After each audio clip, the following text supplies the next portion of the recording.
La verdad que no me llega el permiso. Ahora sí. Excelente, vamos a la palabra del Señor. Y antes de leer el texto bíblico, hoy día justamente meditaba que cuando la palabra de Dios es expuesta, eh, cosas espirituales pasan en los que escuchan, cosas espirituales. Dios muestra cosas de nuestro corazón, de nuestra realidad.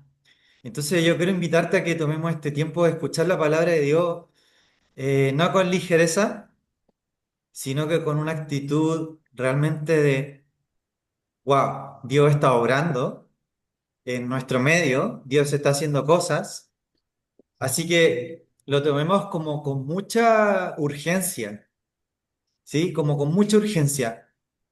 Hace un tiempo yo veía un video de unas personas que no tenían acceso a la escritura, a la palabra de Dios, y viene alguien y les traen a esas personas que estaban en un país con persecución, les traen la palabra de Dios y esta persona que la recibió, la recibe, comienza a llorar, se arrodilla y empieza a alabar a Dios.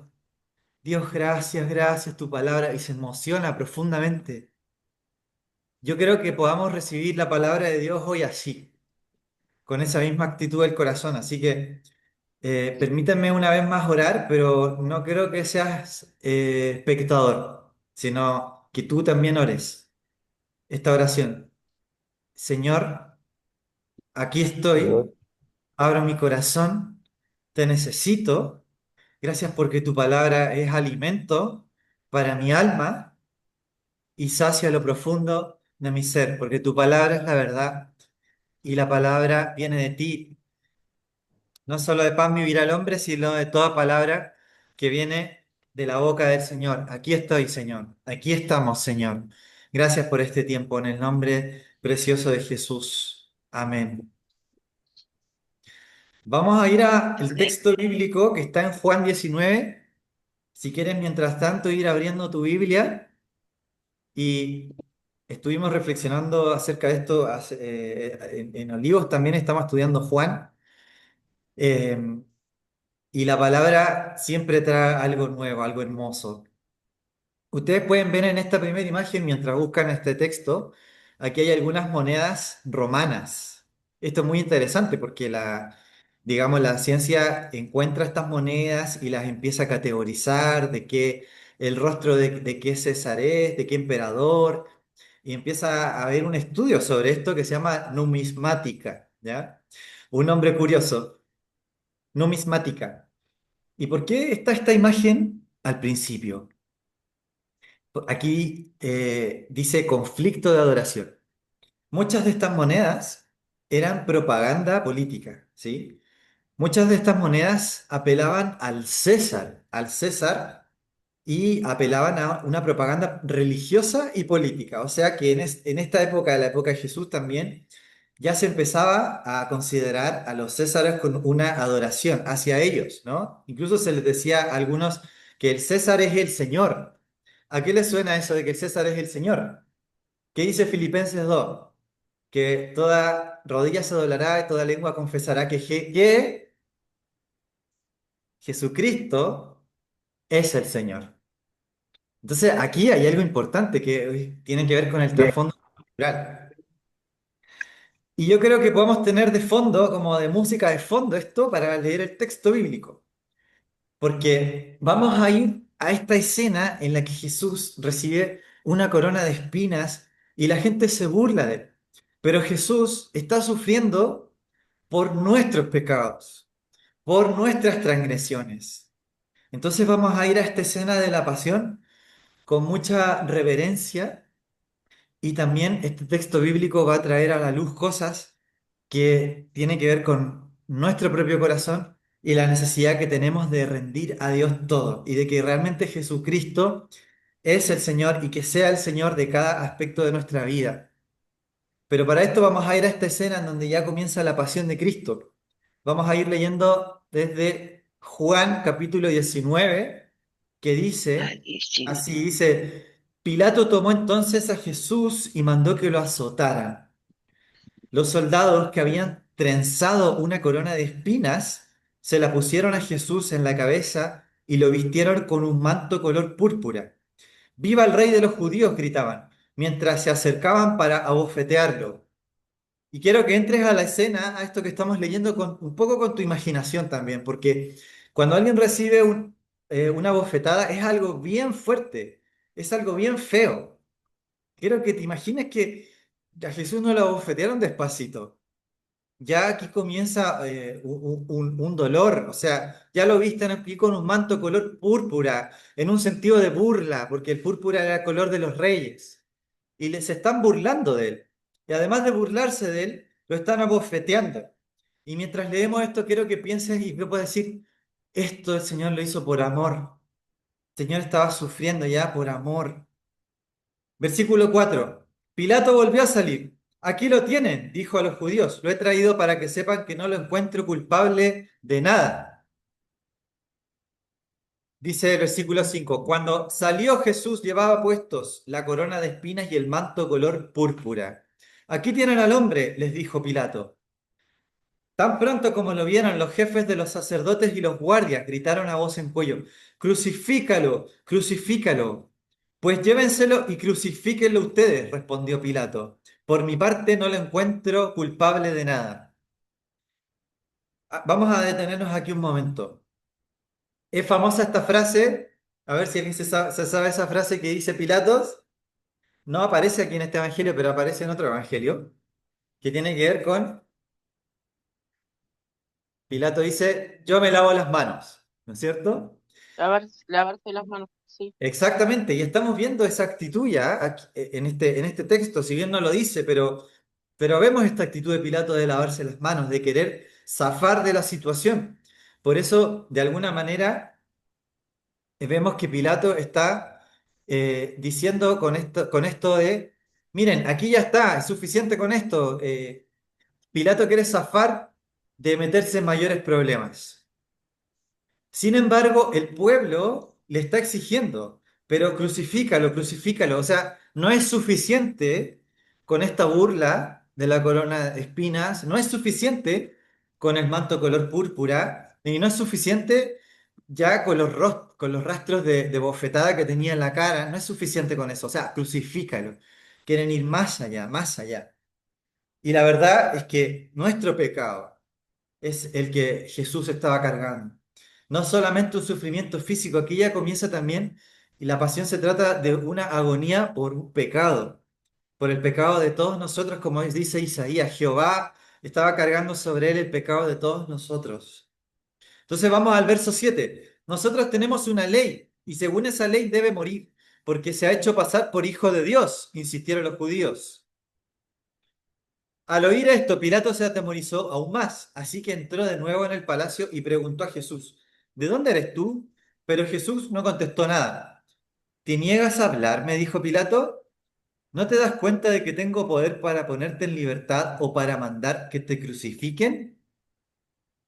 No tendrías ningún poder sobre mí si no se te hubiera dado de arriba, contestó Jesús. Por eso el que me puso en tus manos es culpable de un pecado más grande. Desde entonces, Pilato procuraba poner en libertad a Jesús, pero los judíos gritaban desaforadamente, si dejas en libertad a este hombre, no eres amigo de César. Cualquiera que pretende ser rey se hace su enemigo. Al oír esto, Pilato llevó a Jesús hacia afuera y se sentó en el tribunal, en un lugar al que llamaban el Empedrado, que en hebreo dice Gabatá. Era el día de la preparación para la Pascua, cerca del mediodía. Aquí tienen a su rey, dijo Pilato a los judíos. Fuera, fuera, crucifícalo. Vuelven a insistir con esto, ¿no? Crucifícalo, crucifícalo, vociferar. ¿Acaso voy a crucificar a su rey?, respondió Pilato. No tenemos más rey que el César, contestaron los jefes de los sacerdotes. Entonces Pilato se lo entregó para que lo crucificaran y los soldados se lo llevaron.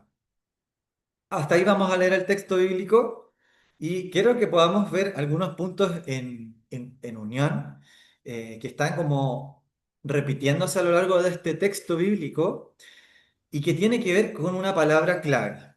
Y esa palabra clave es rey, rey, rey, rey. Esta palabra es como que sirve como una columna vertebral de alguna manera para entender esto. Si nosotros vamos al capítulo anterior, o sea, haciendo como contexto, ¿ya? Capítulo anterior, 18, verso 33, decía que Pilato volvió a entrar en el palacio y llamó a Jesús. ¿Eres tú el rey de los judíos? Le preguntó. Ahí está, palabra rey, ¿cierto? Y Jesús responde, más adelante, el verso 36, Jesús dice, mi reino no es de este mundo. Si lo fuera, mis propios guardias pelearían para impedir que los judíos me arrestaran, pero mi reino no es de este mundo. Así que eres rey, le dijo Pilato. De nuevo esta palabra, rey, ¿no es cierto? Se está repitiendo en el texto. Entonces, si algo se repite mucho, es que está como luces ahí, hay que prestar atención, prestar atención. Porque Pilato después le pregunta a ellos, ¿quieren que suelte al rey de los judíos? Y ellos le dicen, no, no, no sueltes a ese, suelta a Barrabás, volvieron a gritar. Y Barrabás era un insurgente, malhechor, era una persona que hacía disturbios, ¿no? Después llegamos ahí al capítulo 19 que nosotros estamos leyendo. ¡Viva el rey de los judíos! Gritaban, mientras se acercaban para abofetearlo. O sea, no le estaban diciendo rey en un sentido de veneración, sino en un sentido de burla, ¿cierto? Después seguimos más adelante, seguimos rastreando esta palabra de nuevo. En el capítulo 19 verso 12. Si dejas en libertad a este hombre, no eres amigo del César. Cualquiera que pretende ser rey, de nuevo está esta palabra, ser rey, se hace su enemigo. Porque en esta época, ¿quién era rey? César. Entonces estaba compitiendo. Si en esa época se decía que el César es el Señor, se empezaba a venerar al César, el César el rey. Bueno, entonces aquí ya hay una competencia. Aquí tienen a su rey, dijo Pilato a los judíos, verso 15. Fuera, fuera, crucifícalo, vociferaron. ¿Acaso voy a crucificar a su rey? De nuevo está esta palabra, ¿no? Recuerden que al principio de este capítulo 19 le habían puesto una corona de espina. ¿Para quién eran las coronas? Para los reyes, ¿cierto? Pero esta es una corona de espinas. Es decir, que se están burlando de Jesús. El manto color púrpura también para los reyes, pero se están burlando de Jesús. Quiero que mientras pienses en esto, pienses que Él lo está haciendo por amor a vos, por amor a cada uno de nosotros. Señor Jesús está sufriendo por amor. Entonces Pilato se lo entregó para que lo crucificaran y los soldados se lo llevaron, dice el verso 16. Bueno, entonces, ¿qué pasa con esta palabra que se está repitiendo tanto? Rey, rey, rey, rey. Y sabemos que el contexto del pueblo de Israel es que pasó por distintos cautiverios, pasó por distintos imperios que querían venir a gobernar sobre ellos.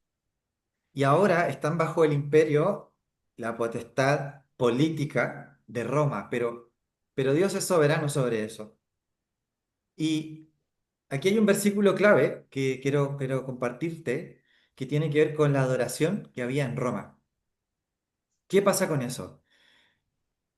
Aquí dice el verso 7. Nosotros tenemos una ley y según esa ley debe morir, porque se ha hecho pasar por hijo de Dios. Insistieron los judíos. ¿Ya? Los judíos querían a toda costa que maten a Jesús. Los mismos judíos que habían demostrado, entre comillas, temor de Dios, de no entrar a cierto lugar para no estar impuros, porque venía la Pascua. Pero esos mismos judíos religiosos, con comillas, quieren matar a Jesús. Entonces, al oír esto, Pilato se atemorizó aún más. ¿Por qué se atemorizó? Porque ellos dijeron que era hijo de Dios. Ahora quiero que mires esta moneda. Esta moneda es real. Y aquí dice Divi F. ¿Ya? No sé si se alcanza a leer eso. Aquí arriba a la derecha. Si quieres, acércate un poquito a mirar eso. Esta es una inscripción real, ¿sí? Y esta inscripción de Divi Filiu, eh, mejor dicho, Divus Lilius, lo dije mal, eh, se mezcla Divi Filius, que significa hijo de Dios, ¿ya? Eso comenzó hay una historia ahí con Julio. Con Julio, eh, un emperador que en el 44 antes de Cristo, más o menos en esa época, empezó a ser declarado como hijo de Dios, ¿ya? Entonces, a muchos Césares se les empezó a llamar hijo de Dios, ¿sí? Y habían otras monedas incluso que decían Salvador, Salvador del mundo. ¿A qué le suena eso? ¿Con qué compite eso de ser Salvador del mundo, hijo de Dios? Nosotros creemos, ¿de quién creemos nosotros eso? ¿Lo creemos de Jesús o no? de Jesús. Jesús. Entonces vemos esta moneda que está en el fondo haciendo una propaganda. Si bien en este texto bíblico no hay una moneda en la escena, pero sí como contexto cultural para entender esta competencia que ellos le habían dicho a Pilato, que solamente tenemos un rey. ¿Y ese rey quién era? Para ellos, ¿no? Para los judíos. Ellos habían dicho, solamente tenemos un rey. ¿Y a quién se referían? Voy a poner el versículo a ver si lo...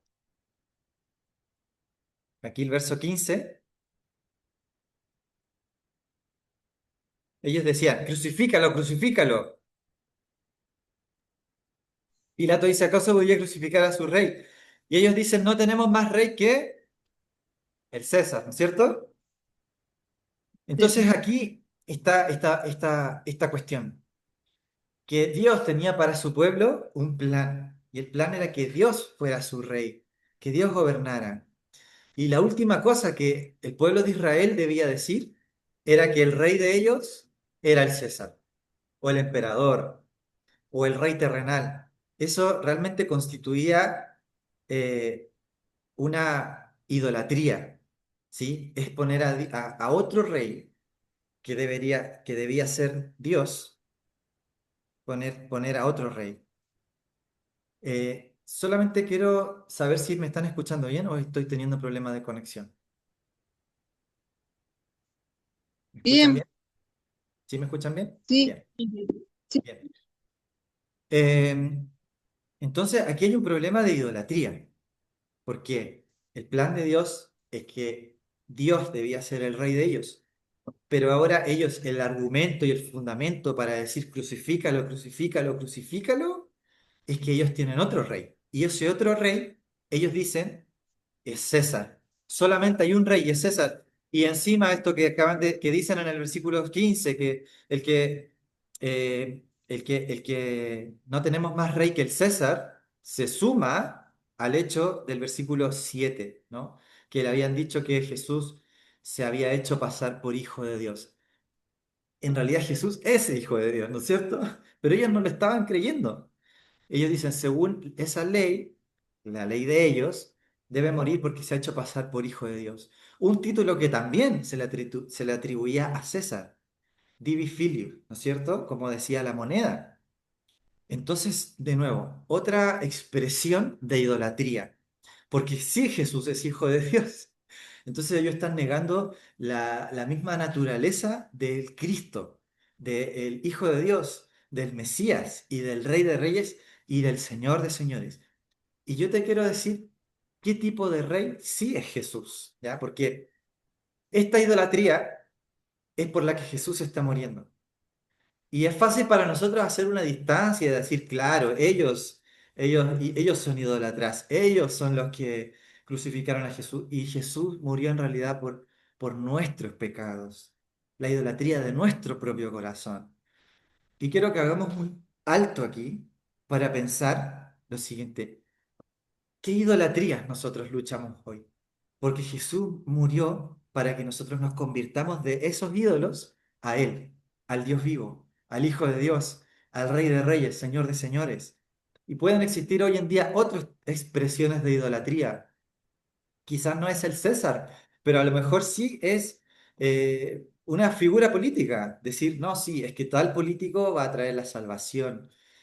Y no quiero decir con eso de que no hay que estar involucrado, porque sí, uno puede involucrarse o tener una opinión política sin que eso se transforme en idolatría, ¿no? Pero si algo toma el lugar de Dios, ya es idolatría.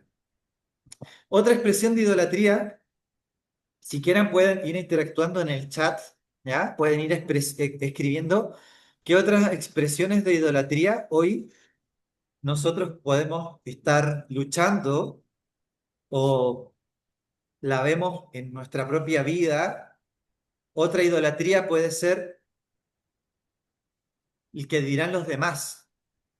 Vivir por lo que dirán los demás y que eso se transforme en algo más importante de lo que Dios dice de nosotros. También puede ser una forma de idolatría y que sin saberlo tenemos en nuestro bolsillo una moneda que tiene esa figura, ¿no? Esa idolatría. Otra expresión de idolatría, si se te ocurre alguna, la puedes escribir en el chat. Otra expresión de idolatría puede ser incluso algo bueno, ¿no? Incluso algo bueno como algún ser querido. Obviamente que Dios nos dice que amemos a nuestros seres queridos como Él nos ha amado, que nos amemos unos a otros, pero incluso un hijo, un padre, una madre puede ser una figura de idolatría si es que toma el lugar de Dios. Por eso está esta expresión tan fuerte que dice Jesús: si alguno no aborrece padre o madre, no es digno de mí, como una forma de decir que Él debe ser el número uno en nuestra vida. ¿Sabes dónde se ve la idolatría de nuestra vida también? En donde ponemos la mayor parte de nuestra atención, eh, donde ponemos más nuestro tiempo, nuestra energía, todas esas cosas. Si ocupan el lugar de Dios, ya se pueden transformar en idolatría, ¿no? Y usualmente la idolatría es difícil verla porque es como un punto ciego. Es algo que no vemos. No sé si saben que a veces hay accidentes que ocurren en la carretera porque el conductor tiene un punto ciego y literalmente dobló pensando que no había un auto. Pero en realidad sí había un auto, pero su ojo no le veía porque en su ojo había un punto ciego. O sea, es algo físico, ¿no? Entonces, esos puntos ciegos a veces no los vemos, pero la palabra de Dios nos muestra esas cosas.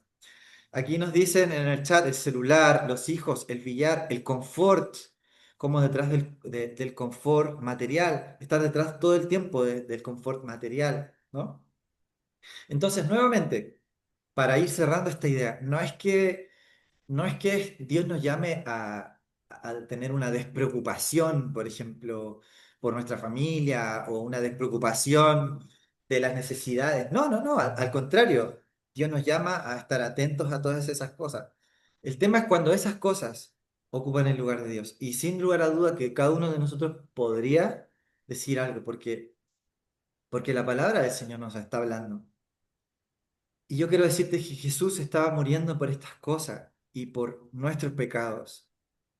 Y qué hermoso es pensar que este rey que estaba recibiendo esa humillación, en realidad sí es el rey de reyes y el señor de señores. O sea, él es un rey de amor, él es el rey de reyes, señor de señores, es un rey servidor, es un rey que tenía una toalla. Como escuché una frase, mientras Pilato decía, me lavo las manos, Jesús decía, te lavo los pies. Es un rey con corona de espinas, es un rey que nació en un pesebre y murió en una cruz. Es un rey humilde. Entonces Jesús estaba muriendo por cada uno de nuestros pecados. Y yo quiero invitarte a que podamos pensar en esto de una forma como realmente como contemplativa. O sea, no sé si te sirva esto, pero incluso si cerrar tus ojos si quieres imaginarte a este Cristo, a nuestro Señor con esa corona de espinas. Y hay unas preguntas que yo quiero que las transformemos en oración también, en esta reunión de palabra y oración. Y quiero guiarte a través de tres preguntas que se transformen en un tiempo de oración ahí, a solas con Dios, ¿ya? Porque necesitamos poner en práctica la palabra del Señor. Ya reflexionábamos recién, ¿qué otros señores quieren aparecer en mi vida? ¿Qué otros señores, qué otras cosas están compitiendo, están constantemente tentándome para que yo les diga que ellos son el Señor? ¿Y sabes qué? Dios nos llama a un arrepentimiento. Así que si tienes eso en tu vida, si ya identificaste, si el Espíritu Santo está mostrando esa expresión de idolatría, yo quiero invitarte a que puedas transformarlo en oración y empezar a decir al Señor, Señor, perdóname por esta expresión de idolatría que estaba surgiendo en mi vida. por este conflicto de adoración. Señor, límpiame,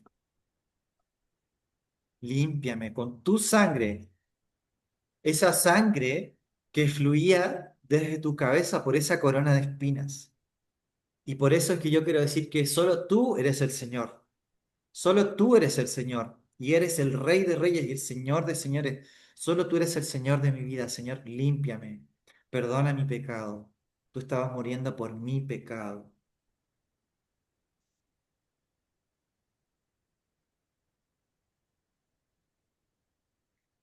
Toma un momento ahí para decir, Señor, gracias por tu perdón.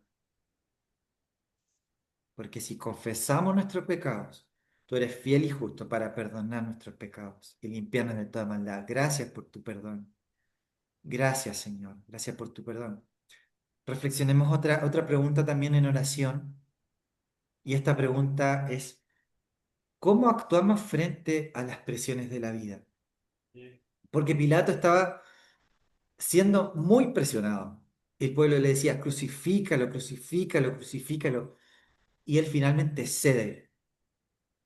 Pilato también tenía otro señor, que era su posición política. Él no quería perder su posición política y termina cediendo. Se lava las manos, como él mismo lo dice. Yo me lavo las manos. ¿Qué presiones hay en tu vida?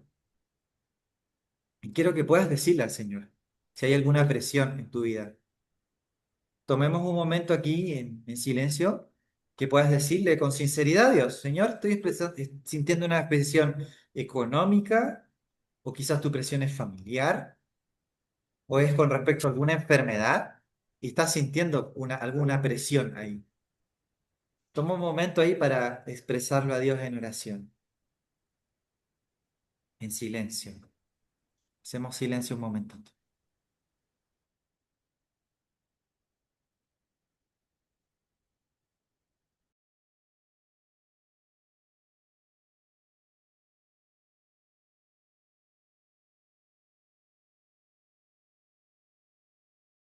Señor, con toda sinceridad queremos decirte que sí, a veces es difícil, Señor, la verdad. La verdad es que es difícil. No nos queremos poner ninguna careta ni nada, porque tú sabes, Señor, que difícil es para nosotros lidiar a veces con estas presiones, pero también sabemos que tú lidiaste con una presión más grande, Señor, que es la presión del pecado de todos nosotros, y tú saliste victorioso. Y porque tú saliste victorioso, nosotros tenemos victoria en ti, Señor Jesús. Así que no miramos nuestras propias obras, sino que miramos la obra realizada tuya, Señor, en la cruz, que venciste, Señor, porque resucitaste al tercer día y vemos tu victoria, Señor. Y porque tú vives, nosotros también viviremos. Y porque tú vives, nos vas a levantar, Señor, y nos levantas, Señor, porque tu victoria está en tus hijos, Señor. Y una última pregunta, quizás la más importante de todas. ¿Somos conscientes y vivimos con gratitud por la obra de la cruz? Que esta pregunta es clave. Quiero que puedas realmente pensar que Él lo estaba haciendo por amor y por obediencia al Padre, por amor, la obra de la cruz, esa preciosa sangre que fluía en esa corona de espinas en su cabeza. Es porque con una corona de espinas, como dice una canción, el Señor se hizo rey por siempre. Señor, te damos toda la gloria, toda la alabanza, Señor, porque es por esa cruz que nosotros hemos sido hechos libres, Señor. Y tu sangre ha silenciado toda acusación en contra de nuestra vida, porque tu sangre es más que suficiente, Señor. Tu sangre para limpiar nuestros pecados. Tu sangre nos ha hecho una nueva criatura, una nueva creación, Señor. Gracias por la cruz. Gracias por la obra de Cristo en la cruz. Gracias porque esa obra es maravillosa, Señor. Nosotros te damos gracias porque mientras somos débiles, tú te haces fuerte en nosotros, Señor, porque sabemos que aún con nuestras debilidades, quizás de temperamento, de carácter, tú, Señor, te glorificas en esas debilidades, porque tu cruz es suficiente, Señor, porque tú, Señor, cargaste nuestros pecados, Señor, nuestras culpas, y nos diste un nuevo corazón. Y sabemos que si estamos en Cristo somos una nueva criatura. Las cosas viejas pasaron y todas son hechas nuevas, y por eso podemos tener alegría en nuestro corazón, saber que venciste la muerte, el pecado, Señor, y todo ya venciste, Señor. Y por eso que en tu nombre, Señor, cerramos y terminamos este tiempo dándote gracias, Señor, y aún continuando también alabándote, Señor, no solamente por este tiempito de oración, sino que porque esto realmente llena nuestro corazón de gozo, Señor. Tu victoria, tu cruz, tu obra, Señor. Gracias, Rey de Reyes, gracias, Señor de Señores. Te amamos, te glorificamos y oramos en tu precioso nombre, Señor Jesús. Amén y amén.